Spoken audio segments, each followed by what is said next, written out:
welcome to Bugbear's Basement. I am Cheshire C. Busby III, and I'm very, very happy to have you guys with us today. And of course, we're going to be continuing on our God's Blood campaign that we're running here for the Marvel Superhero role playing game. This is Act 3 today of 4. So we're going to be continuing that story and that saga that's going on, and hopefully you're enjoying this world. But welcome. And just keep in mind, of course, with all our links down below, please check them out. And if you want to contact me, my Facebook and my Twitter are right there, so it's easy to do. Other than that, of course, hitting that share button is very helpful to us, so please do that. But yeah, we want to get more people in here to enjoy our role playing. We know this is a little bit more niche than some of our other programs, and that's fine. We do a few things that are definitely niche here. We do this Bugbear's Basement, which jumps around from doing things like board games and comic reviews, and now we're doing a tabletop role playing campaign. And who knows, maybe we'll do video games or something one day. But that's what Bugbear's Basement is for. And then, of course, on Bunny Vision Movie Night on the Saturdays, which is another niche thing, sitting down watching a movie. But nevertheless, we welcome all of you who are interested to come in and be part of this, and thank you for joining us. Of course, I always want to come over and say hello to the panel before we get into doing anything, and I will start out with George. How you doing, George? Let me see how many times I have to say it. George. Oh, you George. don't have to say it 3 times. I exist. I exist. Okay. I'm looking forward to make a senseless destruction and unwanted bribery. I see. That I don't know what that has to do with anything, but rock on. Hello, Denali. How's it going, man? I'm doing well. Just enjoying the Florida sun. So you had yourself a nice day. No, it's still sunny up where I'm at. It's The still sun's still out. it's still really. What time of day is Yeah, it? it's 8 o'clock. Wow. And Yep. you guys do have daylight savings. I don't know why George is locked on the screen, but let me see if I can stop that from happening. But nope, George is taking over the screen, and How? uh, How did I do that? oh, that's all right. I can fix it real easy. See what I do? It's like this, and then I come over here and I do like this, and I do like that, and then ha! So that solves it. Ha! Ha ha! There.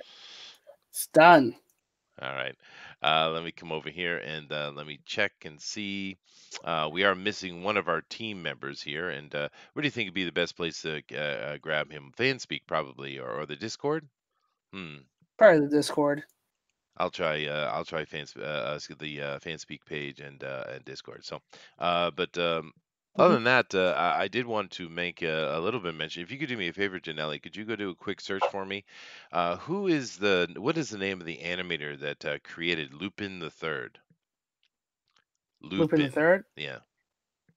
That would be Punch Monkey. All right. Uh, Now that dude died today, and Say what? yeah, it's all over the news. Now, I think a lot of people don't necessarily know who Lupin the Third is. And let me see if I can't grab a quick. I'm just trying to contact Beowulf. Yeah, Uh, Lupin the Third. It's basically the fictional Japanese grandson of Arsène Lupin, yes. which was based off the French novel. Hmm. Um, but he's half Japanese, and he He has his is. crew that he has so many like incarnations, but that's because he's very popular. Lupin the Third. Well, actually, they were talking about this morning on the news. Um, Let me. Here we go. I'll bring this image up here. Well, his wiki page says he died the 11th, so a couple days ago.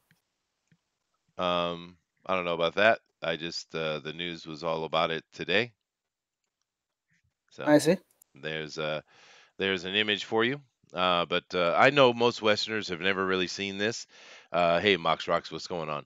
I know most Westerners have never really seen this, and I get it. It is a bit creepy from our point of view, I guess.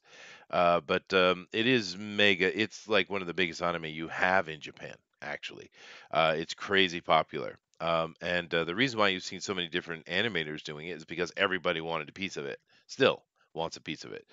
So you've seen this done by so many different artists. Obviously, the best version is the Ghibli Miyazaki version, I think. Which, yes, the guy, the Sento Chihiro, or what do they call Sento Chihiro in America? Is Uh, that the the last which one with the little girl that goes into the spirit world, and the Dragon Boy helps her. Sento hmm, Chihiro. Spirited Away. There it is. Spirited Away. That same artist did a Lupin and is considered the best one. And there's a few of them that are really weird. But I just this fella, this creator here, he passed away, and it's a big deal to Japan because like I said, it's kind of like Walt Disney dying in a way. And actually when Miyazaki dies, that's going to be like really Walt Disney's death. But Lupin the Third is a very popular series, so just Godspeed to him. And Nick W says, "Hi everybody. Craziness over at Tug's channel tonight. Wrench went rogue and started deleting people. Oh my God." Yeah, why did the wrench go crazy? That's interesting. What's going on with that? And especially with Tug, I mean, goodness, can you get more laid back? I mean, I think he's sedated half the time. I mean, craziness? well, Tug. I mean, he's very low energy guy. Has that low his tempo, his meter of his voice is not very dynamic. So it's weird that there would be craziness over there at all. Right. Oh yeah, Well, we stay out of drama. we do, That's we one do. reason. That is true. That is true. But nevertheless, I don't know, dude. I still don't have Beowulf in here. I don't know what to say. Uh, we kind of hard to go on without him, Yep. or DeWolf or somebody. See, this is the problem with what happened to my. There it is. This is the problem with running one of these things online. I don't know. I guess it could be the same kind of problem as. Let me come back over to Hangout, see if no, George is still dominating the screen. I don't know what it is, but we can't get George off the screen. That's all right. But I don't know exactly what it is with that, because we used to play only at the tabletop, of course, and every week, Wednesday, Sunday, whatever, we'd come and sit down, and it's super rare that anyone would ever miss a day because it's planned. But Hmm. over here, I've been running this RPG, and I've also been running an RPG on Dilla Draws. That's a Hmm. D&D, classic D&D one. And in both of those, it's hard to get people to show up consistently, man. I mean, what's the problem? I don't get it. It is what it is, I guess. Nick continues. He says SJWs are going after him for Indiegogo comic and his stance on Anime Gate. Well, why do they have a wrench then? That doesn't make sense. And who cares what the SJWs think? They're crazy people. And his stance on Anime Gate, there is no such thing as Anime Gate. Yeah, you understand a lot of these gates are only in their heads. Now, some things are being affected, like what's happening with Marvel and stuff. That is actual legitimate thing, but there is Right. no anime gate. The Japanese could care I, less about this stupidity. They don't care. I, I think what he's referring to is the whole uh, Mignogna Oh, Vic Mignogna issue. thing. Oh, is that what you're talking about, Yeah. Nick? Yeah. Yeah.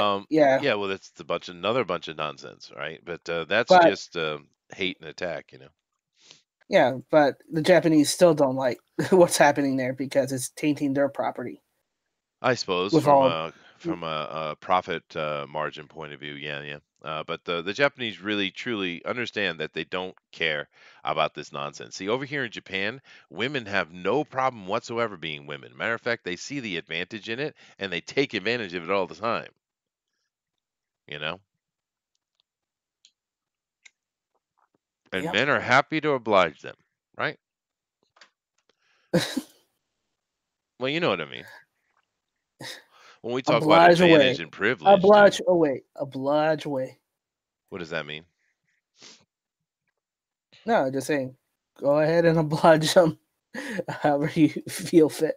Oh yeah, I mean, Just women He have all means the keep privilege in the keep world, going. dude. Keep going, Professor. Don't stop.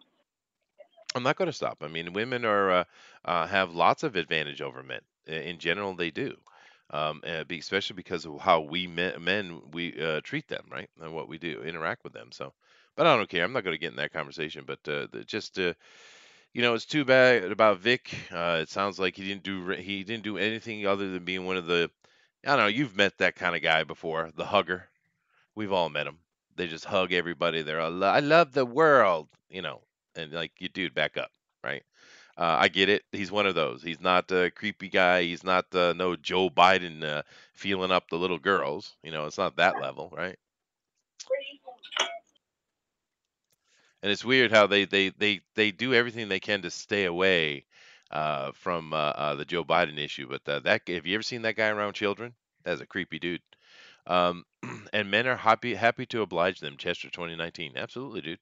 We are, aren't we? Oh, did you hear the Secret Service talk about Biden at the White House? Scary stuff. Yeah, that's a creepoid. He really is.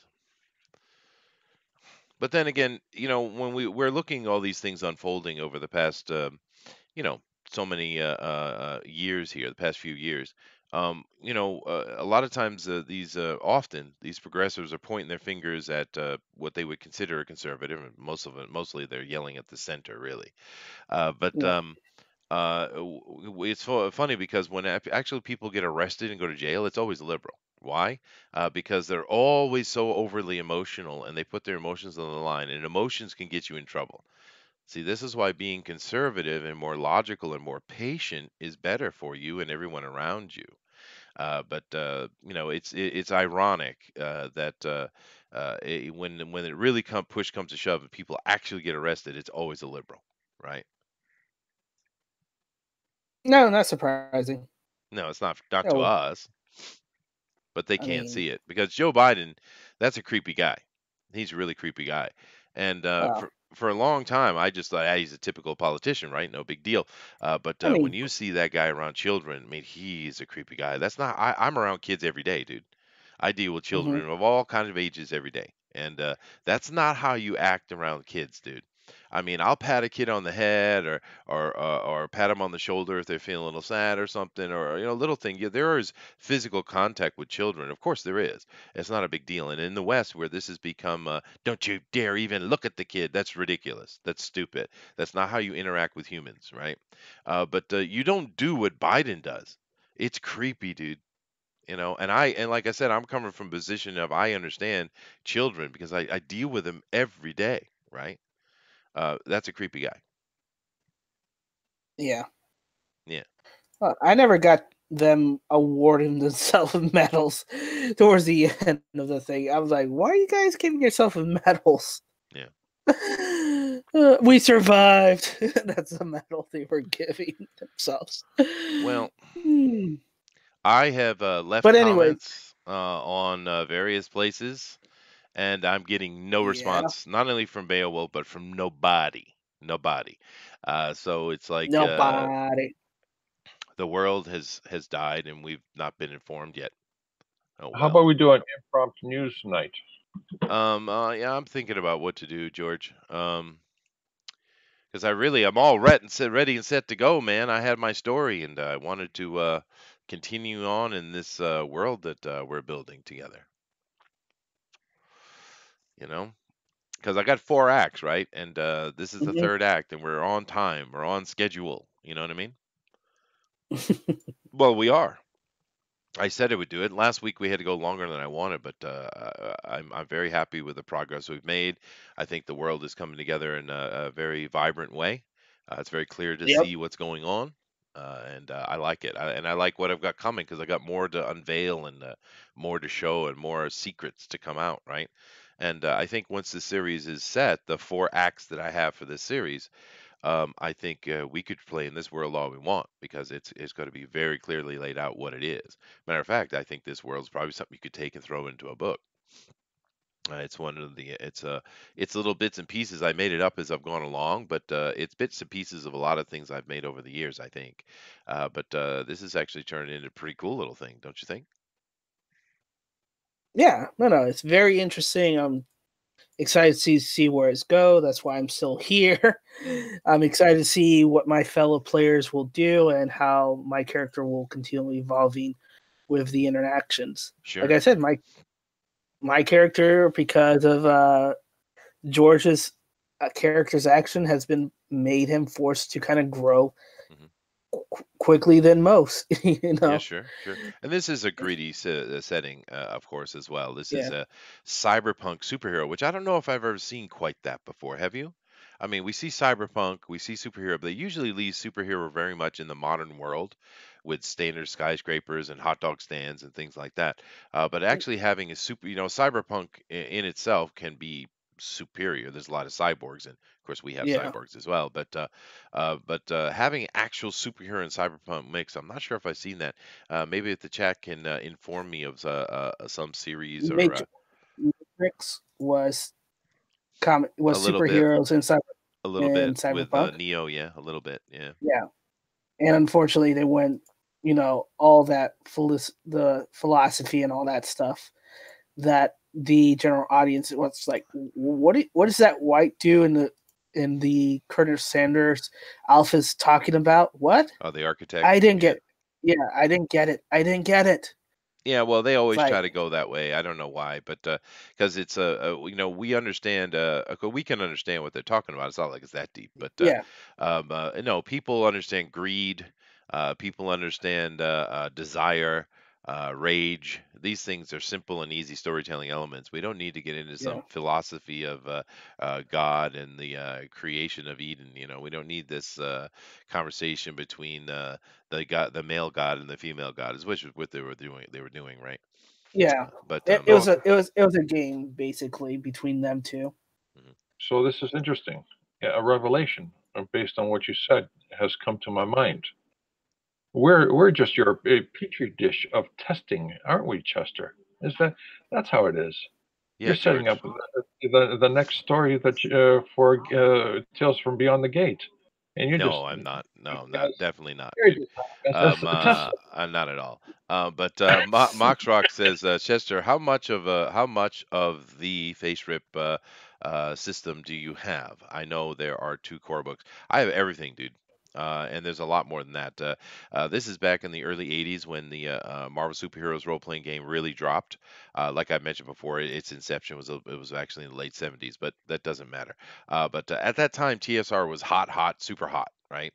I mean, the D&D had blown the doors off of everybody, and everybody was getting involved with it. And it had a short life is a thing called chainmail, and that was a very niche thing that was for the tabletop miniature role-playing war guys.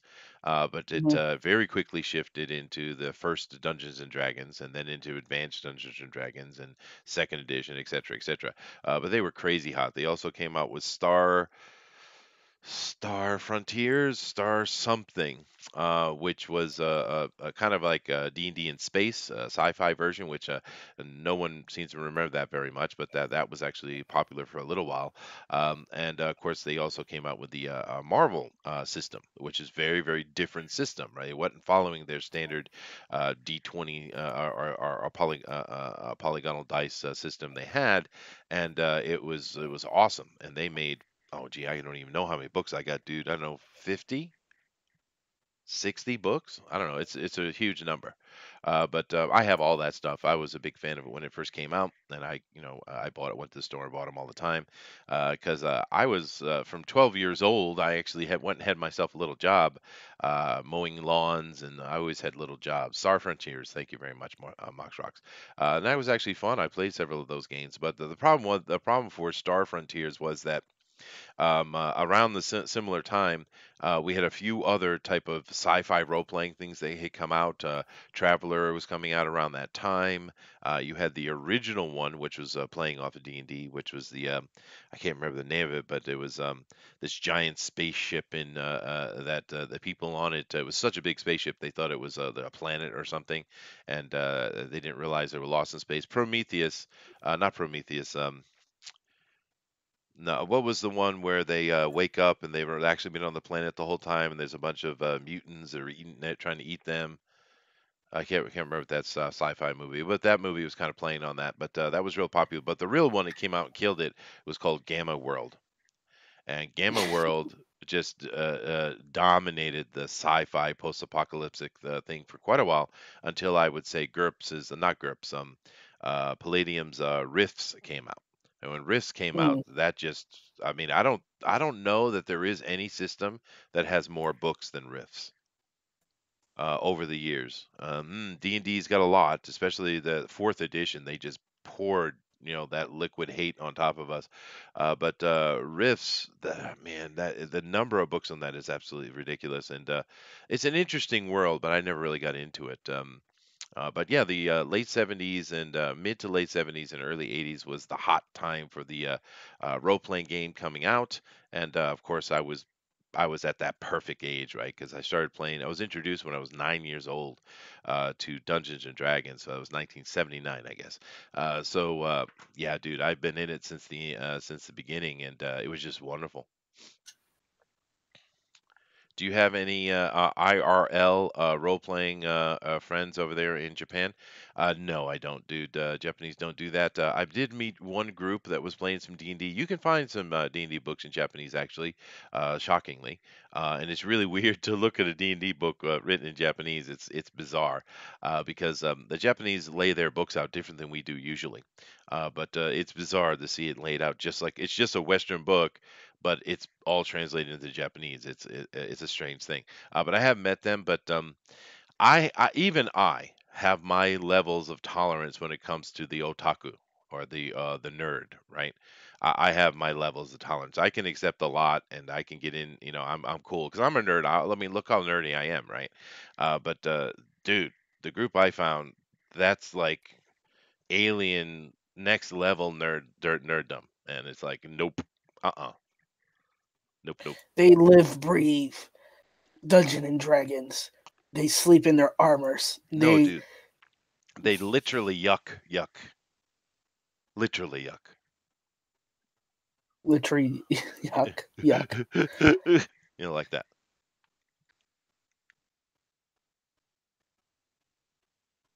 Okay, I'll bite. It's What weird. is yuck yuck?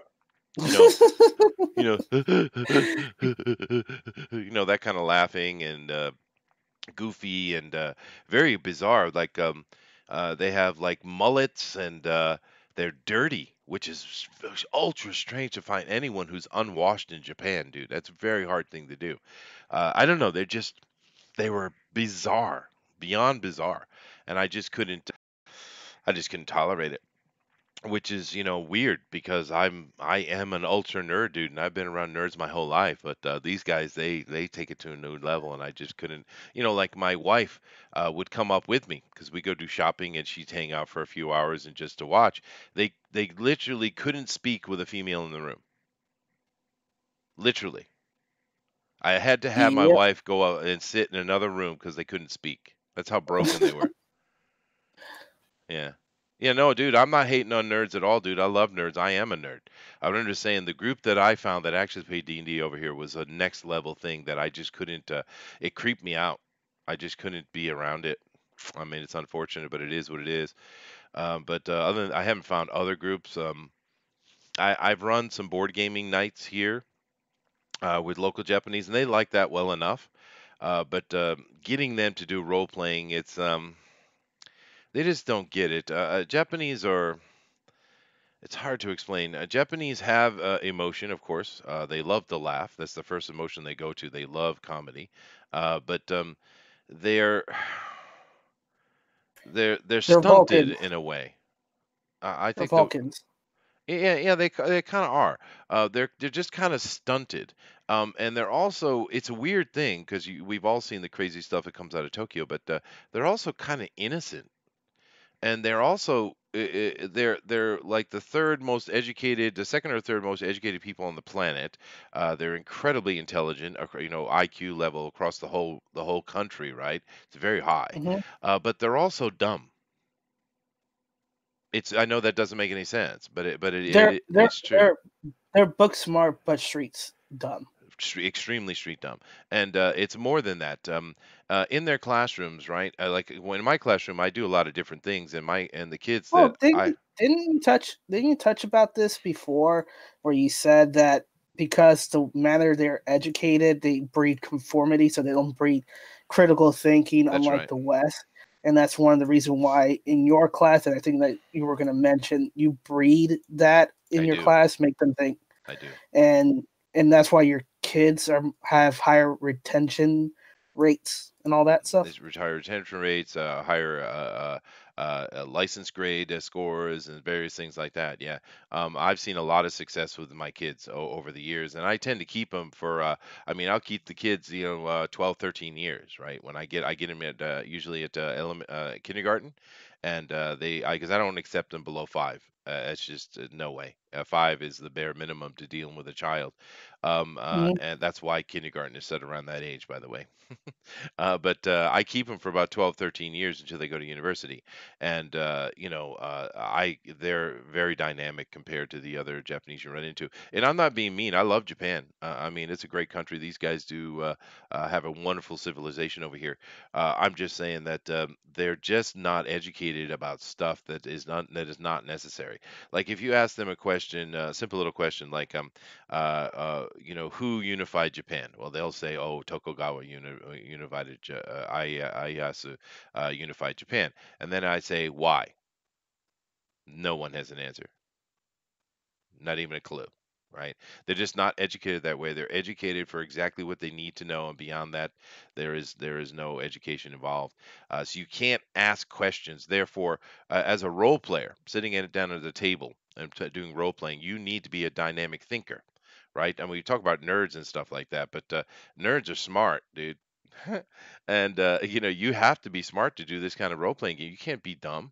You have to be able to, on the fly, be able to think and apply yourself in another mind instantly, right? And this takes a certain level of intelligence. And well, it's not even intelligence; it's just a certain way of thinking. And this is not a Japanese thing. It is just not what they are. Like when I put my band together, for instance, it applies across the board. When I put my band together, when I first came here to Japan, I didn't really have to do anything putting that together. I kind of came together for me because I had a bunch of musicians over here who wanted to play with me. So I had this killer all-star band. I mean, some just amazing musicians from across Japan, and it was called. I named it Cornucopia, and we did jazz, right? And it was a really killer band. But I wanted to have my own band instead of these all-star guys just kind of sitting in, right? So I went to go to try to form my own band, which I eventually did. But man, it was difficult because I could find plenty of guitar players, for instance, that could play Stevie Ray Vaughan perfectly, right? Or Jimi Hendrix or whatever. Perfect copy. But then I ask him, okay, well, we're going to do a 16 bar solo, and I need you to, we're going to make our own song, and I need you to create a solo in that on the fly. Nobody, right? Because they don't think like that. They copy, right? And they copy perfectly. Like I said, Sanu Masaru, who is a amazing guitar player, lives here in Japan, very famous, good friend of mine, and he's gotten better over the years. But when I first met this guy, he could play, like I said, Stevie Ray Vaughan, perfect. I mean, perfect, note for note, perfect. But if I asked him to do his own thing, there's nothing come out of him, right? Because they can't think that way.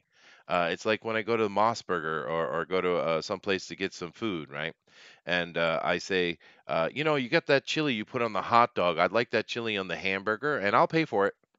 They can't even contemplate the concept of not following the book that says exactly how each thing is made. This is one of What? the big We the can't do downsides of it. Japan. Yeah, they can't. We can't do it, sir. We can't do it, sir. No, So I no, they're just, perplexed that I asked. They don't understand the but concept. It's deeper than just no. It's the lack of comprehension, and this is for me one of the big problems of Japan. Unfortunately, it's also the main reason why this is such an ultra peaceful place because everyone just does what they're told. You have a lot of socialistic programs over here, and it works here because no one questions it. Wait a minute. You're saying they don't have the capacity to ad lib? No, no, they don't. that's what he's saying. They don't. Now, some do, but trust me, it took a lot of digging to find my guitar players and my bass player and my drummer. It took a lot of digging. And I put together a stellar band, but even my drummer and my bass player, they can't really ad lib, but they don't need to. They can function perfectly as being what they are. But I did find two guitars that are just they're Western level type of pro level guitar players, but they're so rare. Is my point. It's very rare. Mhm. And don't misunderstand me. I'm not being mean to Japan because, like I said, I love Japan. Japanese people are wonderful, sweet people, very nice people. They just don't. They're not like us. That's all. They're just not like us. They don't have that. They don't have our mentality. And a Western person is all about, get it done, get on it, figure a way around it, figure it out, jury rig it, whatever you want to call it. We're good at that. They are not good at that, dude. This is why you never hear of any actual inventions coming out of Japan hardly. What you hear about them is taking something and making it better and smaller. They're really good at that, but they don't create new things really. You know? Right. That's probably why in the 80s the Ando industry didn't like the Japanese uh, people because they were inflexible in their thinking Yeah. when they needed to be flexible. Oh yeah, no, no, they're inflexible completely, and socially inept. Yeah, they do have a lot of troubles with that too. And intelligence comes in many forms and in many ways. Yeah, the Japanese are very smart. It's like I said, it's just a different type of smarts. And in the end, I'm not really. I'm just kind of relaying my experience because I'm not complaining at all. Because this is a wonderful place to live, man. Everybody has money. I've never actually seen a poor person. I know there must be a couple, but everyone is middle class here. There's literally a country of middle class people, literally. And even the rich, everyone's, ooh, they're rich. They're not. Compared to an American, that's just a successful businessman, right? Mm. But everything's ultra peaceful. Everything's clean. The community works perfectly. The community looks after each other. If the kids are goofing off, the neighbors go to yell at them about doing some bad thing as quickly as you are. And that probably their friends are going to yell at them for being stupid. It's a wonderful place to live. There's hardly any crime. There's hardly any issues. It's peaceful on top of peaceful. And especially being an American and the way I think, this is a wonderful playground for me. Because it's very easy to manipulate, not manipulate. That's not the proper word, but well, it is. It's very Fluid easy split. to manipulate your environment in a positive way, right? And this is Hmm. also another problem, a reason why a lot of foreigners, when they come to Japan, they get themselves in a lot of trouble, because I'm sure we've all heard the expression "yellow cab," meaning Asian girl is easy to ride, easy to have sex with, right? And this is very true. Actually, it's one of those stereotypes that actually is extremely true, and it's because their social interaction is really very different. If a girl likes a guy, she'll go sit next to him, move her chair slightly closer on him, which lets him know that she's interested, and boom, that's the extent of their social dynamic, right? Where if you're a Western guy, you come over, and even if you're an absolute, incapable, can't get a woman to save your life, you come over here and just be a little romantic because you've been working so hard since you were 12 to try to get a girl to pay attention to you. You come over here, all of a sudden you're freaking Don Juan, and you got women all over you, right? And of course they get in trouble because it's like it's the kid in the candy store, right? They can't take the right amount. They just overdo it, and they get in a lot of trouble because when you're having sex with the boss's wife, this is not a good thing, right? I mean, it is what it is, right? I'm just laughing because you gave me the image of a kid in a candy store. Well, you know what I mean, right? But It's still a funny imagery. I just had to laugh at it. It is, it is. Now, of course, I'm coming in a very different situation, my experience with Japan, because I mean, I sowed my wild oats when I was young, Hmm. extremely. Especially having a saxophone in my hand, traveling around was pretty easy to sow those oats, by the way. So by the time I met my wife and decided to get married, I was ready to get married. I was ready. right? So, and I didn't go to Japan until 7 years after we were married, actually, as far as living.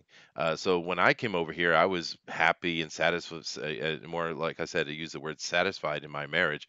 I don't need any of these Hmm. other Japanese girls, so it's not a problem for me. Hmm. But I've seen a lot of young men run into trouble because it's just too easy to get laid here. And that's it sounds like a good thing, but it's not. It's a bad thing. Yeah. Yeah, no, I Good job. understand that critical thinking in the West is under fire as well. I get that, Nick. Yeah, I'm just trying to express in the best way I can how the Japanese mind works. You know. Nick W. I sold my wild oaks when I was young. Chester, 2019. Well, I did. I did, Yeah. dude. I mean, you know, it is what it is, man. But I picked up saxophone when I was a kid, and I don't know what it is about women and saxophone, but there's something. Because it just drives them crazy. I mean, if you're in a band, the lead singer, the guitar player are Yeah. always going to end up getting some girl, but because they're the lead singer. But that saxophone player, man, I don't know what it is, but women really groove on the saxophone. And if you're playing a saxophone, you just got women just at your feet, dude. It just is what it Uh, is. uh, comic book, I said, that's a hell of a thing to walk into the stream on. And Bullet says, too easy? It is too Comic easy, book, dude. wow. Then be right back. Gotta buy a plane ticket to Japan. Yeah, yeah. Yeah, there will be a large buying of tickets in the next day. Yeah. Well, I mean, it just they have there's no romance here hardly. I mean, of course, I'm using stereotypes. We do understand that it does that automatically means not all, right? We get that, right? We're not a bunch of SJWs that need to have that explained to them, right? But I'm talking in general, and in a great majority of the general. But they just have no romance here. And a Western guy from a very young age is trying very hard to get a girl, and the girls play hard to get in the West. They know the game. Their mothers teach them. They see it on TV or what have you. They play the game hard, and the guy you have to work really hard to get a girl's attention in the West. You have to, right? So that you're gaining experience, and you don't even know you're getting. Even if you're failing constantly, you're still learning something. And if you bring that Yeah. and apply it to a culture that has no romance in it, basically, then you are just blowing the socks off that girl. She's never seen anything like that, dude. And of course, we all know for women, they might talk about, "Ooh, he's so handsome. Look at his beautiful Chris Hemsworth body," and then they talk about, "Ooh, I like them when they're big." That's a bunch of Mhm. bull. Women actually don't care anything about that at all. Women do not think with their eyes like men do. Women think with their heart.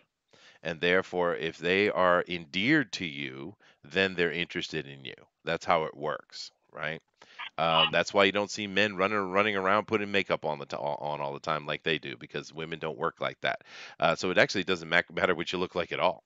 It just matters of your game. And even if you only have a little bit of game, you're good to go here, dude.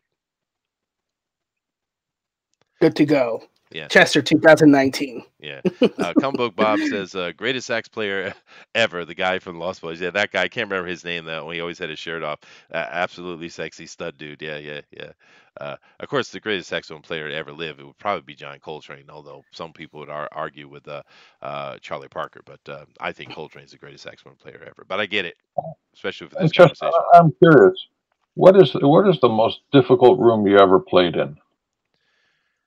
Um, I mean, you sound like a man of a great experience. I get it. I have musician friends as well, and they all distribute the same characteristics or average same characteristics that you exhibit. sure. I get you. Yeah, it's really cool.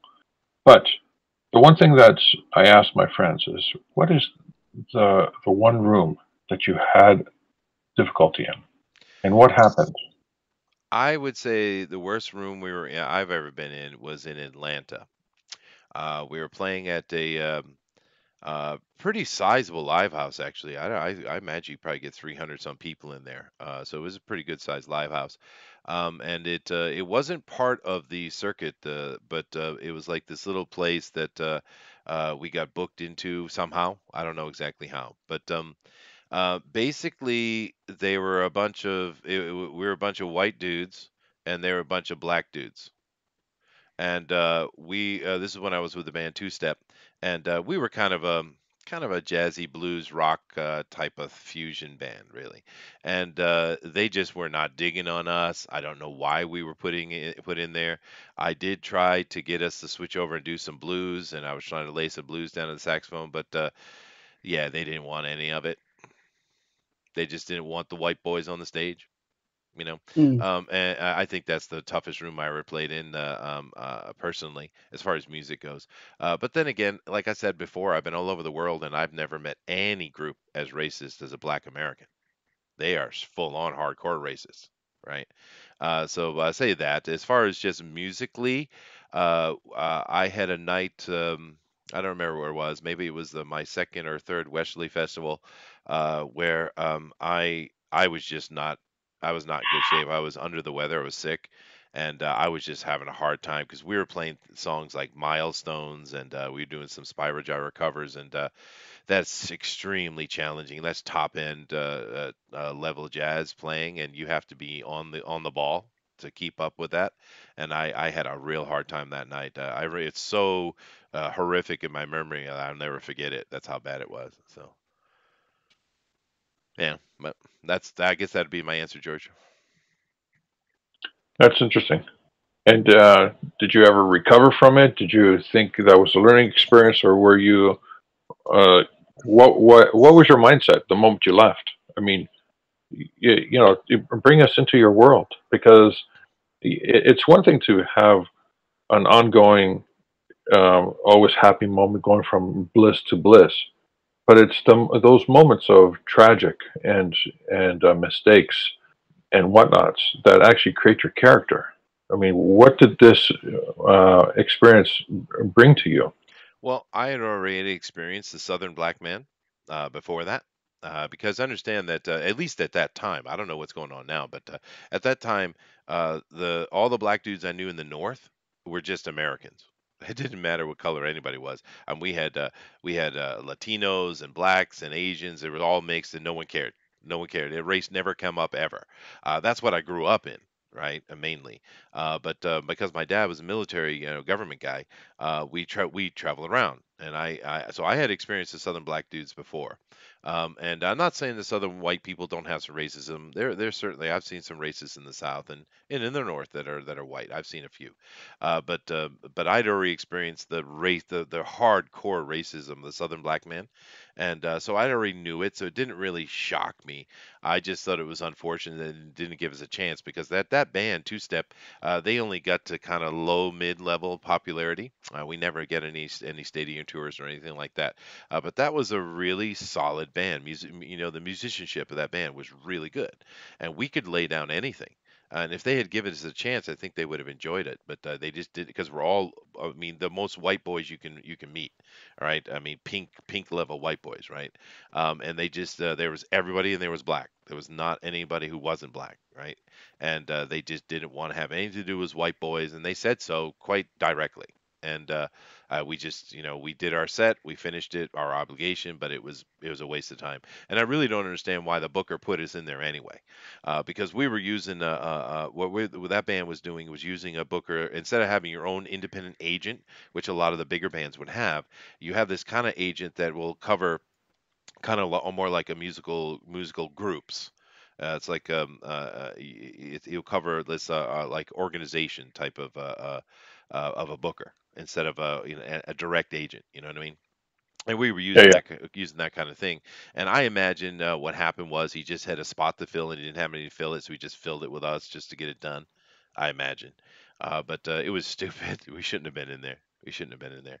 It just imagine some white dude walking into the Apollo, how it would go over. This was a smaller place, but still, I mean, you like I'm pretty sure you put 300 people in that place. It was a pretty big venue. I played in much smaller place. I mean, I played in 50 people venues before, right? But yeah, that was a hostile environment. And Wow. it's too bad because I've gone up to the up in the north, up in New England, and I've played rooms that were vast majority black, and no problem, dude. But then again, at that, I don't know what it's like now, but at that time, the ethnicity of the people in the North didn't matter. No one cared what color you were. You're just American, right? Or not, even if you're not American. Didn't No one cared. It's just at that time down in the South, I don't know the Midwest or the West at all, but down in the South, there was just this extreme hatred from the black people to the white dudes, and I guess maybe they have a good have a ancestral reason for it, I suppose. But it was very different when I was that age. Now these days, it seems like that that virus has spread, and we have this just toxic Black Lives Matter thing all across the country. I don't know. I'm not living in America right now, but at that time, it was dynamically different. Well, here's something interesting. Getting to know you a little more in terms of what you're saying, being a Hmm. musician, and everything, I totally dig it. But I'm still having a hard time. Yeah, I usually try to figure someone out so that way Hmm. it's not a good or bad thing. It's just what I do, so that way I respect the person when I communicate with them, Hmm. and I don't step on anything that's sensitive. Sure. But in your case, where was it that brought you into the comic books? Music is what you were doing, and traveling the world is what you were doing. Yeah. Where do you have time for comic books? I'm an eclectic beast. I know, dude. I'm weird. But no, I got in comic books when I was like around 5, I think. I think it was 80. I think it was 75. But my grandmother, basically. I was she used to go because during the winters, because I grew up, my family's from like an island, right? But in the winters, the old people come on and stay on the mainland. It's a little, we get serious winters in Rhode Island, right? It's not no joke. So they the winter on the mainland and stuff. But I would go to my grandmother, and we would she would take me down to the convenience store, which was about, I don't know, mile and a half, 2 mile walk, and we just walk on down, and I was looking at a comic book stand, and she said, "You want one?" And I said yes, and she bought me one. And then later, because I was reading she'd buy me one every time, and because I was reading comic books. My uncle Dave, who has passed away unfortunately, but he was a big comic book guy, I guess, and he had a big old steamer trunk, and he kind of dropped it on me, and that was full of just old stuff, dude. I mean, like Green Lanterns. I mean, the original Green Lanterns, and a lot of that kind of stuff. So I just read comics like crazy. I was playing saxophone, of course, in school. Elementary school had music, as well as just practicing like crazy at home. Where I'm sure I drove people crazy with it, but I was insane about it. But I was doing that, reading comic books. I found D&D around 9 years old, and I got into that big time. But I also am one of those people who went to university early, and because and I don't know if they do this anymore, but when I was a kid, they would jump grades for you if they thought you needed to be in another grade. So I kind of went a little bit earlier, and therefore I had to be a little more independent sooner. And I just got into music, playing up at Berkeley and all those kind of things I did up in there. I talk about Boston, not the crazy one in California. And I just the music thing became a thing, right? When I was a kid, it was just, ooh, that's cool, right? But it became a thing. But by the time I was in university, though, I was kind of sick of it, because from, I don't know, 10, 11, 12 years old, they were constantly trying to throw me in to play music here or there. I was just constantly, oh, this little prodigy kid, right? And they throw me around, and I've been playing music so much, so many places from a young age, that I was sick and tired of music. I didn't want to do it anymore, but it was my free ticket. You know what I mean?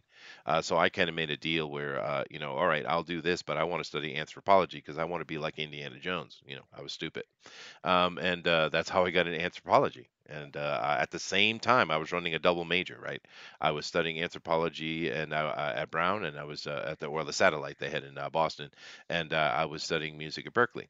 Uh, and then music came along, serious music opportunities came along, and I went and did that, and I took those. But along the way, I was constantly traveling, right? Because that's the problem with being a musician. Or I mean, if you want to make a real run at it, you're moving all the time. You're moving constantly. You don't have a home, dude. You're living out of a bus or you're living out of hotel rooms, and that's serious. And I'm talking not talking about the big pro guys. I mean, they got it made. I'm talking about as hard ass, middle level pro working guys, right?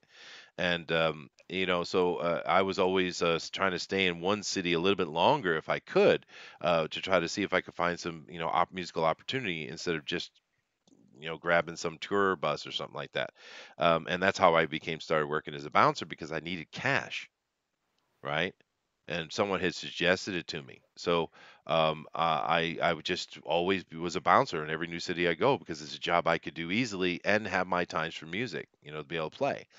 So that's how I got into that. And that went on and on and on and on until 85, excuse me, 95, and where I met my wife and decided, screw it, get married. I dropped all of that because you can't have a family and be a musician. You can't do it. So I just became an actual normal person, became a property manager, and then I came to Japan and built my English school. There's my life in a nutshell, George. Okay, I get a lot of that. Now, it's a very diverse. It sounds like everything that you're doing was out of necessity. Am I wrong? Oh, absolutely out of necessity. Yeah, food in mouth. Yeah. Yeah, Of course, the good and thing about that, when you don't have a ton of money, is you're fit and sexy. right, right. Okay. Well, then, at a certain point, you literally, what you said is you literally just dropped it all. Yep. I mean, was it overnight or did it happen gradually? And I mean, was it painful? It's like a habit. It's very hard to get rid of. Oh, You know, yeah. No, where did it hurt? Where did it not hurt? I have zero sentimentality, George, and I think that's because we moved around when I was a kid a lot. I think that's where it's coming from, but I have no sentimentality at all, dude. Therefore, when I make a decision to do something, it's done. It's not that big a deal for me. And I'm sure there's a lot of people like me as well. I don't think I'm unique at all. But yeah, I don't have no problem with picking up, moving, dropping. I've done it so many times in my life; it doesn't mean anything. My wife is exactly the same type of person too.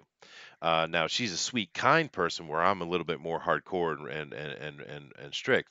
But that's once again, it actually works as a good balance for us. But she's the same. So we are actually in our house.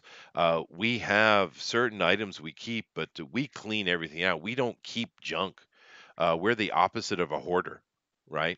That's because we've always had a bag on shoulder and ready to move, both of us, because she's traveled all over the world too, right? She was a foreign currency exchange dealer, and she worked in Manhattan on Wall Street. She's been all over, right? She literally suitcase in hand on an airplane moving more than me. Actually, she's been to more places in the world than I have, and I've been all over, dude. So we're this very similar type of people in that way, actually. But yeah, it's just lack of sentimentality, George. So all this experience is what helped you craft this story that we're living through in the D&D game. I don't know, George. I guess I've been. I do know that. And I think it depends on who you are. And I'm sure there's dudes in the chat that would have the same opinion. It's when I started playing, of course, I was a player, a role playing player, right? But I don't remember the first time I did it, but I somehow tried to be a DM, and then after that, it was like I was always the DM. You know what I mean? And I think part of it is because I'm capable of doing it, and I think the other part of it is because other people don't want to do it in a way. But since I've been doing that since I'm what, 11, 12 years old, I've been DMing the whole entire time. Dude, being a dungeon master for a role playing game teaches you a lot. You're quick on your feet. You have to think quick. It makes a dynamic thinker. I think it's wonderful. We should have all of our children do role playing. If you have kids, sit them down and role play with them. It's a wonderful educational thing. And I know that's not why I did it or any of us do it, but it actually has incredible educational value. I even use role playing in my classroom sometime, and I'll do little teeny stories for the kids and just to get them to think more dynamically, right? But yeah, I guess that would be my answer, George. Well, interesting thing you say about role playing. is that at one point I wanted to make spice life up in my home. Hmm. So I told I had for one day, everyone in my household had to be in perfect character someone else in the house. Okay, that's just weird, George. It is, but it was. I'm telling you straight. It was probably the funniest single day we have ever had as a family because we were Yeah. laughing so hard because each and every one of us who was playing the characteristics of another member of the family, we were playing it in such a over the top method method acting that most of the time we were laughing and we're trying to catch our breath. And Yeah, no, that that was sounds it's I was joking. It sounds fun, George. Yeah. I've never done anything like that though. Yeah. and My home raising my kids was very systematic and practical actually. Maybe too much so. interesting. Mm. But then again, I'm rather analytical person in many ways, and my wife is ultra analytical. So I think that just kind of played off on that. But my kids are happy, well-adjusted, good people who are having good success in university. My daughter got her first job, so we did something right. They both turned out good. So I don't know. I don't know. Blame the gods, I suppose. But we did something right along the way. And I think being a parent is a lot of it. You get to certain points, you're not exactly sure how you got there, you know. But I think that's part of being a parent. So So I mean, uh, how did you make it over here to Comicsgate? how did I make it over here? Well, I was I mean, what was the thing that brought you into this eclectic group of creatives and just well, I was all, all things geeky? I really was. I had spent I don't know, a year or so painting a couple of these big miniature box sets I had got. I do miniature painting, and I spent about a year doing that, and I wanted a break. And I decided that because I've been taking notes and I got stacks of notebooks here for a tabletop role playing game campaign book and even a system. And I just said, oh, I'm getting older now. I've written so many other things. Why don't I sit down and actually write out a book like I've been saying was going to do forever, right? So I sat down and I just started hammering it out and working on it. And what I would do while I'm typing on the computer is I would have some background noise in the back. And that was usually something comic book related because I wanted to catch up. So the Comic Historian, Comics Books Explained. I also found Captain Cummings, and Captain Cummins was just rattling on. It's weird because he's a horrible speaker, Captain. But there's something endearing about him. I don't know. I mean, he's like the last person that should have a radio show, right? But yet he's endearing. And I used to watch him all the time, and or listen to him all the time. And he started mentioning this Richard Meyer guy. So I went over and checked out Richard Meyer. Sorry, just continue. Yeah, yeah. So I went over and checked out Richard, and that's what led me in here because then Richard started talking about Ethan, and I'd already seen Ethan. Actually, Ethan was already in my subs because I would sit and while I'm writing, I would sit and listen to Ethan talk about perspective and actual art stuff, right? And so I used to listen to that, and then of course Ethan started doing his, Star Wars stuff, and then everything just exploded. And I can't remember who it was, but somebody told me that because I had a website and I've been chatting a lot. I think it was on Gary's site, and Gary Shipman, and someone says, "Dude, I just subbed to you." I was like, "I didn't even know I had a channel," and they said, "Yeah, and you need to put some content up." And I was like, "Okay." That was Willie. Was it Willie? Yeah, it was Willie. All right. I remember because I was there. Okay, well there you go. And I was like, all right, fine. So then I just started talking to these guys like Denali and DeWolf and Hmm. etc. And we just made Fanspeak. It's just the way it happened. Interesting. And how did the corporates of Fanspeak come into existence? Because um, instance, the wolf is the chairman. You referred to him as the chairman. So, how does the dynamic grow into fan speak? Well, with Fanspeak, it's my idea that I had was that, we were sitting here watching all these different channels, with at that time Mike Miller, Ethan Van Sciver, Mitch was doing stuff at that time still, Engeltine, etc. And these people were these pros in a way were constantly talking Mhm. about stuff, but there was no voice for the fan other than super chat, which is kind of a pain in the butt, right? So I was like, Right. well, it'd be really nice to hear what the fans had to say, wouldn't it? So that was the inception of FanSpeak from the very beginning. The channel was created with the idea of the fans speaking and interacting because I was kind of sick and tired. I'm an old school guy, right? So I was kind of sick and tired of sitting here chatting, typing and chatting in these chats. It's weird for me. I know the young generation is what they do, but for me, it's odd. I want to see the person I'm talking to, at least an icon. I want some kind of visual interaction. So for me, that's like one of the first things we said when we did FanSpeak, right, Denali, was icon to icon, Yeah. right? Right. And the what got you started was actually the first time that Gary let you on his stream, and you were reading for the stream, and everybody was like, "Who's this guy talking on the stream?" I think they were probably a So little more positive than that, Denali, or I wouldn't have tried. But I don't remember. But I do. That's probably true. The combination of Willie, as you said, Willie telling me to make some damn content, and Gary yeah. having me on the stream reading. So yeah, I'm sure both of those things played into it. But as far as why I call the nicknames they do, the chairman, DeWolf's not a chairman, but he just carries himself like it, and it just came off the top of my head, George, and it stuck. He just carries himself that way. He's a very professional guy, and I respect DeWolf because not only is he a very knowledgeable person, he's also he's doing a wonderful job raising his children, and I respect a parent who does their job right. I do. Because I know how hard it is. I did it myself, and I successfully did it myself. And I know that might sound egotistical, but I don't care.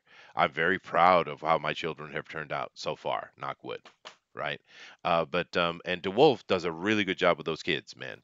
He is a solid, good father, and I respect that, dude. And so he's the chairman, and of course, Where in all this, Denali, how did you come into this group of ragtag crazy rascals? Um, I was in Gary's stream. And don't give me a simple answer like that. Give me some detail, man. How did you get to Gary's stream? What is your life choices that brought you to this moment? Poor life choices. No. What brought me to Gary's stream was basically the Last Jedi brought me to Gary's stream eventually. Because I was, looking at the news and I was looking at the YouTube. I wasn't really into YouTube at that time, and then I started seeing Geeks and Gamer with Jeremy, and he was talking about stuff, and it's like, yeah, there's a lot of things that I agree with, and eventually that kind of pushed over to EVS and how he was talking about The Last Jedi's, and then he mentioned about Richard Myers and about the comic book industry as a whole. So there was a lot of items that I agreed with, that this is what I saw. This is one of the reasons why around 2010 I kind of fell out of love with comics, because I was seeing this in the comic book shops, I was seeing this in the creators. There was no love for comics anymore. It was just another method for these writers and these artists just to advance their visions, and, well, not vision, but their agendas, and, not really remembering that these comics were to be fun, to be exciting, to be adventurous. And it could be plainly seen that these comics were just to, push the agenda forward, to move up to be a where they really wanted to be a TV or movie scriptwriter.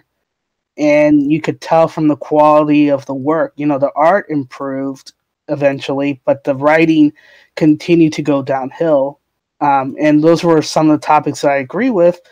And when a lot of these guys were saying, "Hey, we'll be respectful for you. That if you're with us, that we will, follow. This is a consumer movement." And that's what really was a big draw to me. It's like, yes, this is a consumer movement. This isn't anything about, politics. This is just saying, hey, well, it is somewhat politic because it's inherent to human nature, but it's like, hey, this is what your customers want. And it came to me because when I was in college, I was reading for a engineering book, and there was a passage in the beginning engineering book where the author of that engineering book was relating how a salesman was failing to sell his properties, and the story that he related was, well, the salesman kept, complaining how bad these people were, how the quality of work was, that they didn't know what to do, and blah blah. Everything that customers to colleagues to members of your industries, and it kind of got to me and saying, yeah, you're not going to succeed when you're pushing away these people, because these people don't want to work with you if you're not being respectful for them. And that's was the main thing. It's like, how can we push forward, what we're, we want these comics to succeed and to thrive, but we have to be respectful about it. And the only way we can do it is like, we have to show them as consumers that we have, this is not what we've been wanting, please change it, or we'll go and do something else. And fortunately, I would jump into all these streams, and which is Mike Miller, um, EVS, Ingletine, Captain Cummings, Diversity in Comics. Now he's Comics Matter with your boy Zach, and a lot of these other ones, Mike Miller and Gary Shipman. Gary was basically, after watching all of these, Hail Mary stream, Gary's was just, a calm guy. He was like my centering, because he would just draw. He wouldn't do any drama. He didn't care for drama. He just wanted to say, hey, here's my work. If you like it, that's great. That's awesome. And that's how I got to know Chester, and the other guys, Humphrey Bear, who were at the beginning of this. And after, I think, Willie and told him, hey, you should put more contents in, and then Chester saying, hey, going on and speaking and answering the question on the chat, that he said, I have an idea. Did you want to do this, these 2 shows a day where we talk as fans? And I said, yep, let's do that. I was already on board on it. He just had to hop. He had the idea, initiated the idea faster than me. But I was totally on board, and that's how I came to join this group, and been doing since, because I've been enjoying talking my views, talking with the chats, and having fun all the way. Interesting. Mm-hmm. The different dynamics. Go ahead, Chester. No, I just said amen. Yeah, the different dynamics here is quite fascinating. Seeing apples and oranges coming together to make a fruit salad. Yeah. You're a fruit salad, Denali. Yeah. Before you go on, George, let me just try to catch up with this chat if I can. Obi-Wan Reviews is in here. He's telling us his girlfriend is easy. Sorry about that, dude. Jimmy Ortiz says, no Rican sounds racist. Actually, where I grew up was mainly Dominicans. Great people, though. Wonderful food. Very fun. Hmm. And Obi-Wan says Indigenous Australians are just as racist. Yeah, I've never met one. Demonetized is funny. But Nick W says, but play that funky music, white boy. Yeah, exactly, dude. Yeah. Bullet, would you suggest retiring in Japan, Chester?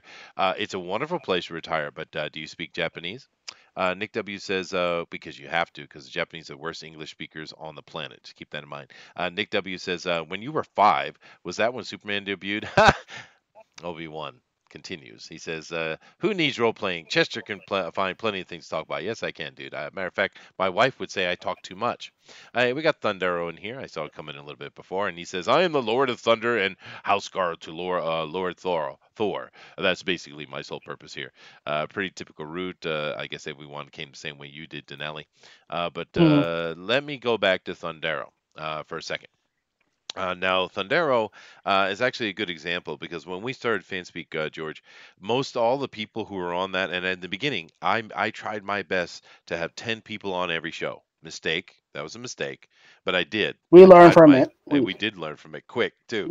But I tried to have 10 on each show, George, and I worked so hard to make sure everyone got a chance to speak. It was a lot of work, dude. But most of the I people I brought remember it. in, yeah, dude, most of the people that I brought in, George, were moderators, wrench holders. I brought in a lot of wrench holders because we were the ones that we're doing things behind the scenes, and another reason I wanted to chat with them was because these pros they'll throw a wrench at us and for whatever reason, and we take it not everybody but most of us take it quite seriously, right? But they have no clue what we're doing as a moderator, none. Except Chester got his wrenched because someone paid That's true. $150 for him. That's Lord Ashrama. That's absolutely Yeah. absolutely true. And that's how that was actually part of it too, Danelli, because I Hmm. learned, right? Because that is Hmm. serious. You're busy, dude. You're paying attention to everything. You're blocking and you're trying to tell people, oh, please don't do that because of the person's rules, yada yada yada. But these pros, they never talk to their moderators. They never talk to them, right? They never say Nope. anything to them, and it's like, what the hell, man? They don't get any recognition, and if you take it seriously, that's a hard job actually. Yeah. So that was another part of the inception actually, which is we're trying to talk to the various moderators, and that's why Thundero came in, of course, because Thundero is the mighty wrench of Ethan, right? Hmm. And that's Yes, yes. you know so that was part of it too, but that quickly went to the side and we just were having fun and we doing what we said in the beginning, but Yeah. that's how Thundero comes into it. Yep. Yeah. And then we were able to get some creators on board at the very beginning. One of them was Gary, which we definitely appreciate all the Hmm. time. Hmm. And we had RT Bear Awesome. and Mike Barron Hmm. and James Hudnall. uh, James Hutnell. We had him twice. Yep. And every time he always told us a story that could have left us breathless Yeah. from it, like, oh, you should wait until we tell them to everybody else, and we never Right, right. get to that store. Before we went on the show, he tells the best stories before we were live, right?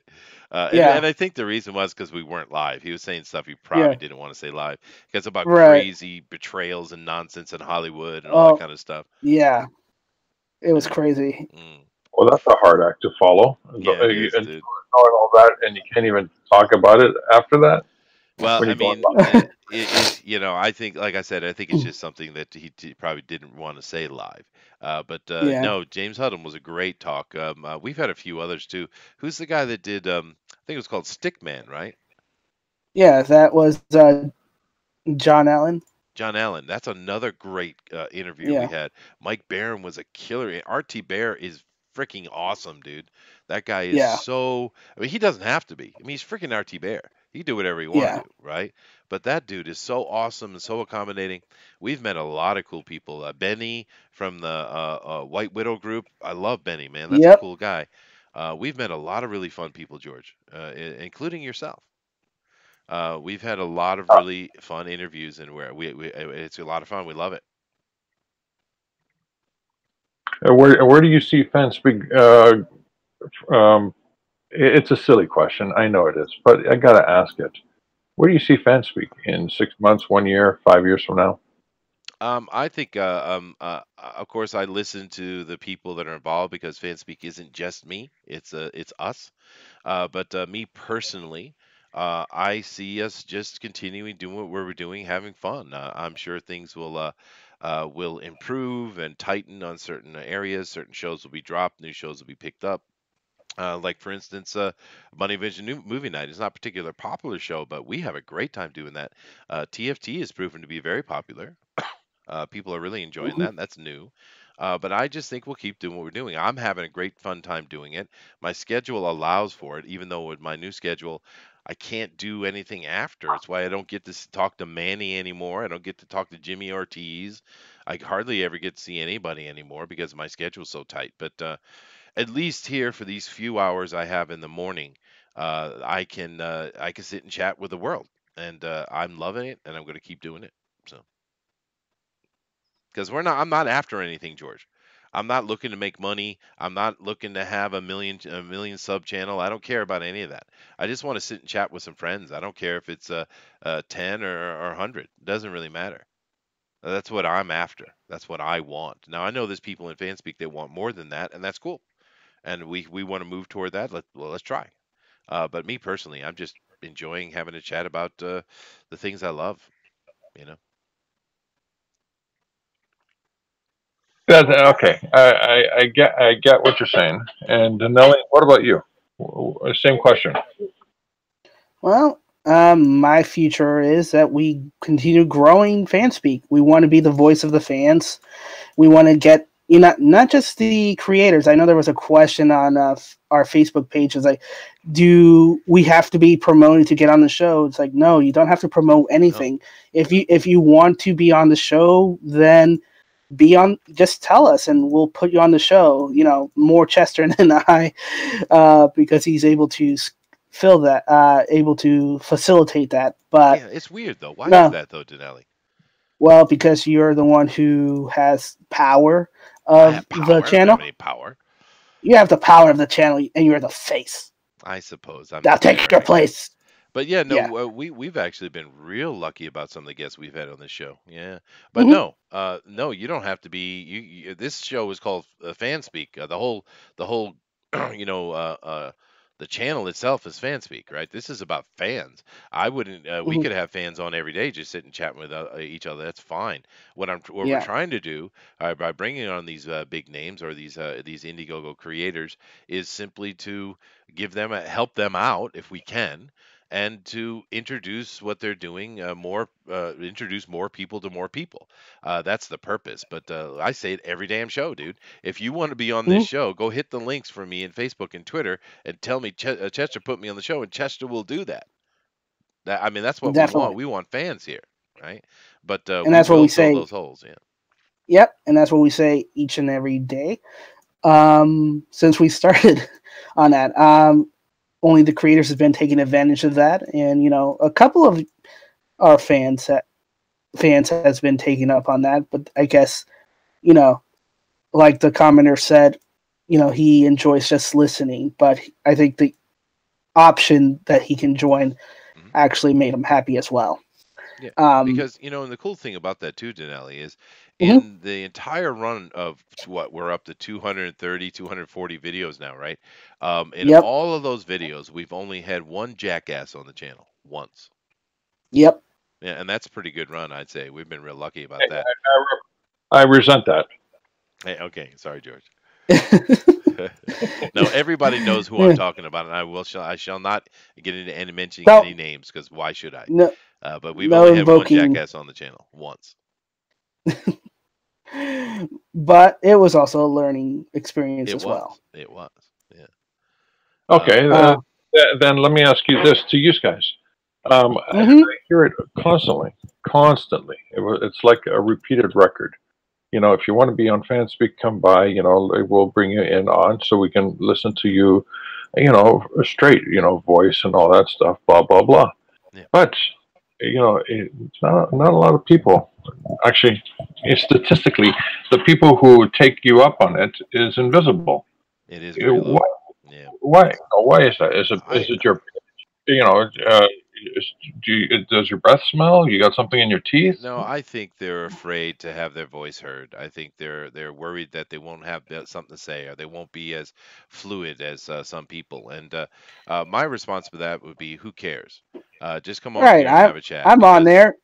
yeah. I'm always messing up. Well, yeah, but you've improved just though. You've yeah. improved.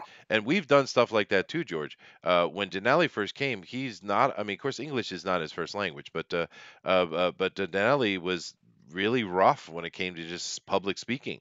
And I put a lot of things on Denali to get him to talk more, like closing the show, right? And look Hmm. how much his English has improved. I mean, and not his English, his public speaking. Right, you've improved a lot, Denali. You're much better than you Yeah. were, and that's a wonderful thing, right?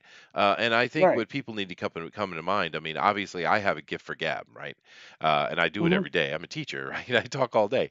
But basically, don't worry about it because if you're stumbling or having trouble, I'm got you, man. I got you. Don't Yeah. worry about it. We're gonna be here. We're gonna make fun of you, but we're gonna be having a good time. Yeah, all love, man. Nothing but love. Yeah. Yeah. But I mean, Yeah. don't worry about those things. But it is a good point, George. But I really think people, they're just intimidated by it, or they're worried that they'll say the wrong thing, or they can't speak well, or I don't know. But hopefully in the future, more and more people will be brave enough to come up in here and join us because this is a welcoming environment.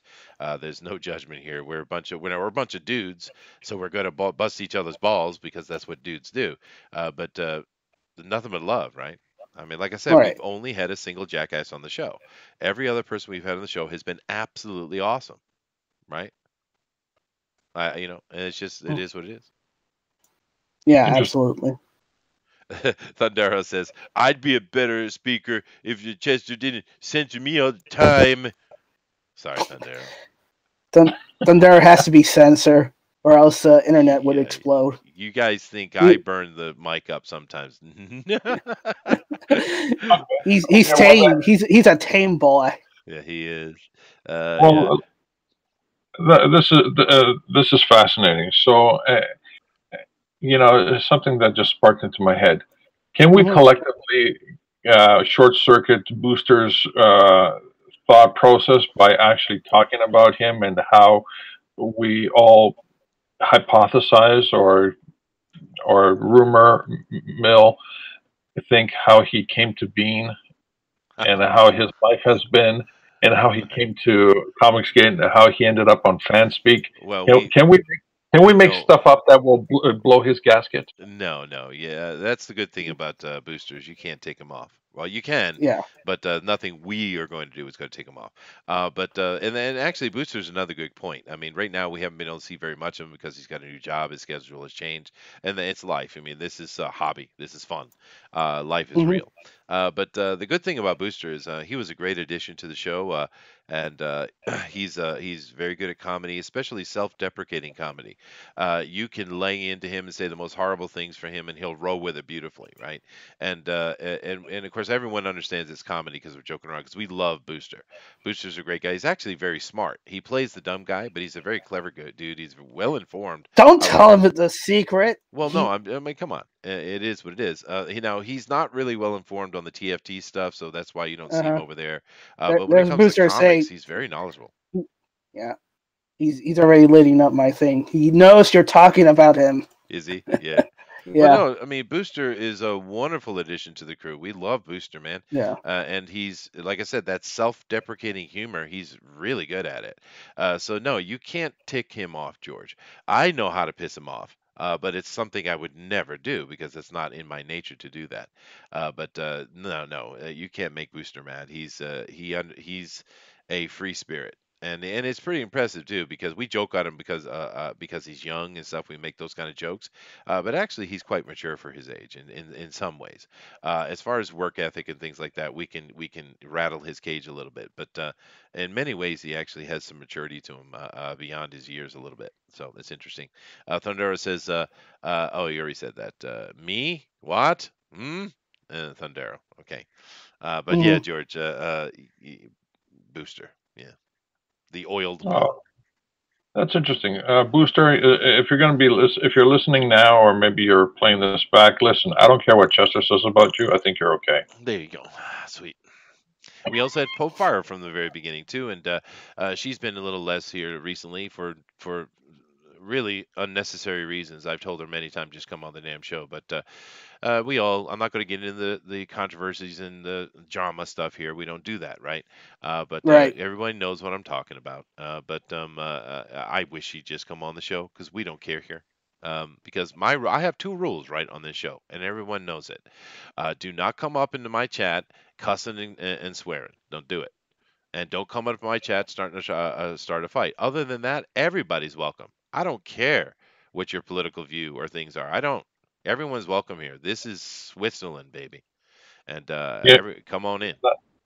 that's interesting you say that because the one thing about me personally is that if I happen to hear a rumor or some gossip and stuff like that, Mhm. for whatever reason, whether it's a bad, mostly the bad gossip, if I happen to hear it and I'm going like, what, when, how, and all that stuff, at that point I know it's got to be something really messed up Mhm. because from my point of view, I am so laxy daisy and so many things that I do that I really, even if I'm on a stream and people are seriously putting each other down for whatever reason, Mhm. I'm unable to distinguish it because I'm busy just enjoying the time I'm there. And if somebody actually points out, no, no, George, that person was actually disparaging that person for real. Oh, okay. I missed it. So what happened? It's like you're in a room and you're watching the wall and you're enjoying that little bug make its way, struggle its way Yeah. up the wall. Well, there's your wife nearby telling you this and that and all that stuff, and you go and then she says, "Did you hear what it said?" No, dear. What was that again?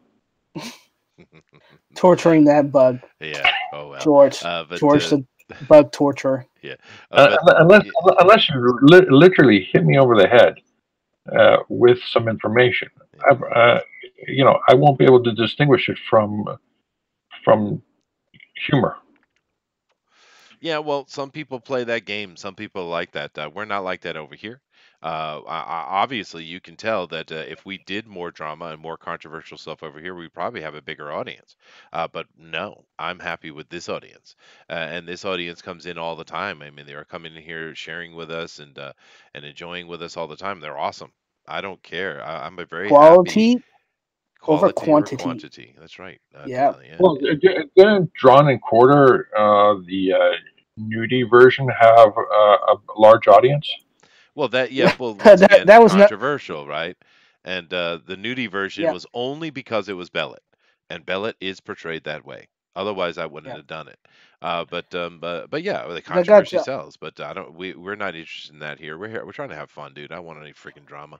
I, Yeah. I totally understand. Totally The but dig what you're the Yeah, but the one that we actually have tons of view was the Godzilla Yeah, reveal six trailer. thousand plus, dude. Boom. Yeah. Mini What mini was that viral one? video. Yeah. Um. Please When tell. Yeah. So when he Chester went to Tokyo Comic Con and they were doing like a sneak peek of the new Godzilla movie trailer, and just him translating and talking about it, we net 6,000 viewers. Yeah. I actually had two people of that 6,000 complained Yeah. that I was talking over the video. Dude, don't you know when you can shut up and listen to the video? And I said, well, thank you very much for watching the video. We really appreciate it. But do keep in mind that I was actually translating from Japanese to English on the fly. You're Yeah. welcome. There was a reason Yeah. I was talking over the video, right? Yeah. That's We a had to, gas. Yeah. yeah, we had to remind them. It's like, hey guys, you're just lucky that they're not shutting them down. And Well, that's a good thing about Japan, though. It's very yeah, interesting. In America, we actually have an amendment that says freedom of the press and freedom of speech, right? So you would think you would have a freedom of thought and things like that, but of course, in the West, we know they lock everything down they can.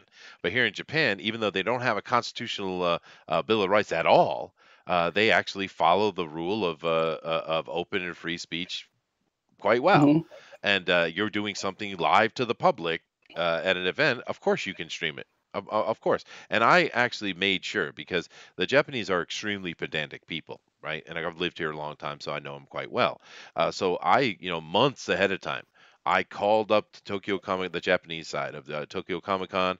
I set up a press pass. I went through all the rigmarole and all the tons of red tape the Japanese lay on everything to make sure that I was all right to be in that situation.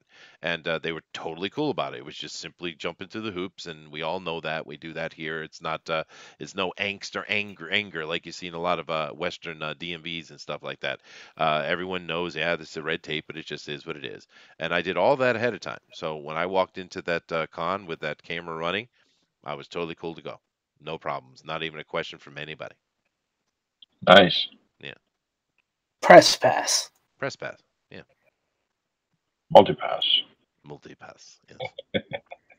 Well, anyway, we were running for an hour and a half. Now, this show we usually run about 2 hours, but of course we didn't get to do our campaign today of God's Blood. Unfortunately, next week I will just make sure I rub the right heads and give some noogies out, and make sure we get the crew in here because I really want to continue this game. I'm loving this world. I'm having fun with it, but I think we've gone enough here for today. Sporkman Studios came in a little bit earlier. Thank you, sir. Hello, hello, hello. Always happy to see you. But we're going to go ahead and end the show today. Thank you for sitting in, listening for an hour and a half. Talk about ourselves. But yeah, right. I've always had enough. You're right, DeWolf. I don't blame you. That's why I'm saying we need to cut it off. But interesting questions, George. Thank you. And it was fun going down nostalgia lane a little bit, I guess. But of course, we appreciate everyone coming in and listening to us day to day. It's we're having a lot of fun with you guys, and hopefully you're enjoying it too. And once again, suggestions. You want to be on the show? Any of those kind of things like that? Bring it at us, dude. We are open to trying new things, as you can see. But beyond that, I guess I'll mention real quick. Tales from Beyond the Gate got real close yesterday. We picked up a ton of money in the last couple of hours, but we just missed the mark a little bit. We got to sit and talk amongst ourselves what we're going to do. But I'm pretty sure we're going to organize it, tighten it, make a better page, and probably come back in a couple months. I can't confirm that yet, but that seems to be general consensus. And just lower our need so that we can be able to make it because we made almost 8 grand, so we know that we could do a $6,000 campaign probably successfully. So thank you all of you who supported that project and were behind us on that. That was absolutely awesome. It is a cool project, right? I mean, it's a big book with tons of really high end art, right? And the storytelling's pretty good, if I say so myself, as well as for Denali and DeWolf. And of course, the Mhm. other writers are involved too, but they're all they're artist, writer, creator types. But thank you for that, and we will come back with that, and we will be successful next time. Because one thing about it, we learned a lot during that process. I'd say, Denali, and Absolutely. it's a good thing. And we'll come back and make that stronger. We know it's hard to sell an anthology like that, but we're going to come back and we're going to do it right. And I think there's a lot of people also going to be trying to do their own things. I know that I want to myself eventually. There's two things I have in the works that I can talk about anyway.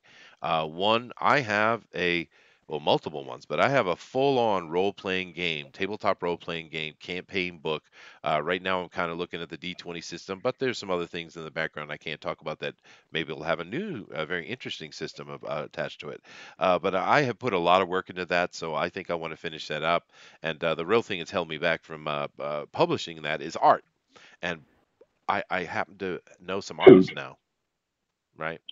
Uh, so I'm going to be working on that project in the ongoing throughout the year, and I'm also got a couple of comic book ideas, an actual comic book, not an anthology, that I'm going to working with a couple of artists myself. I don't know that Denali and George here are working on something. I don't know if they're going to willing to talk about it. Probably not. But one day they will be talking about that, I'm sure. But there are many of us that are also trying to be creators as well, and why not, right? It's a wonderful environment for it, and who knows? You never know when something's going to hit. There's a lot of things going on, but thank you very much for your support with Tales Beyond the Gate, and we will be back. But beyond that, guys, we're going to get out of here, and as usual, Denali, take us out, man. All right. All right. Well, it's Tuesday. There's no shows afterwards, so enjoy the rest of your Tuesday night or morning or wherever you may be. Tomorrow's going to be Comics News Today's, where we'll be talking about the news. If you have any suggestions, if you have any news that you want us to talk about, hit us up in the Facebook page and post it. We definitely look at it. We definitely would talk about it. We want to talk topics that you are interested in as well. Um, remember that tomorrow is going to be the Blacklist Universe Drawn and Quarter Pro Edition at 10 p.m. Eastern, or wherever or whenever Mike decides to actually host the show. But otherwise, thank you for joining us today. Remember, your perceptions is always shaping your reality, so always make it a good one. Namaste. Later, guys. Aloha. Yeah.